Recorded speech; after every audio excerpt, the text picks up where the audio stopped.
কবরের আযাব দুটি কারণে হবে সবচেয়ে বেশি। তার একটি হলো পেশাব থেকে ভালো করে পবিত্রতা অর্জন না করা, আরেকটি হলো চগলখড়ি করা।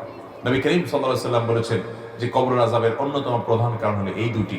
এই চগলখড় ব্যক্তি নাম্মাম, সে জান্নাতে প্রবেশ করবে না। নবী সাল্লাল্লাহু আলাইহি সাল্লাম বলেছেন লা ইয়াদখুলুল জান্নাতা নাম্মাম, নাম্মাম জান্নাতে যাবে না। চগলখড়ি যে কত নিকৃষ্ট একটা চরিত্র, আমাদের সমাজের চতুর্দিকে তাকায় দেখবেন চগলখড় আর চগলখড়। আপনার সামনের কাছে যায়, আপনার সামনে যায় আপনার কাছে ভালো সাজবে, আবার আরেকজনের কাছে যায় তার কাছে ভালো সাজবে, আছে না নাই? এই চগলখড়ির চরিত্র কোন ইমানদারের মধ্যে থাকতে পারে? ইমানদার সব সময় অন্যের কল্যাণকামী হবে।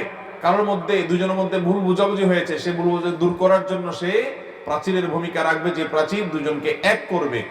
সে প্রাচীর হয়ে দুজনের মধ্যে বিভেদ সৃষ্টি করবে না, বরং পারলে সেতু বন্ধন হবে, প্রাচীর না বরং সেতু হবে। আল্লাহ রাব্বুল আলামিন বলেছেন ইন্নামাল মুমিনুনা ইখওয়াহ,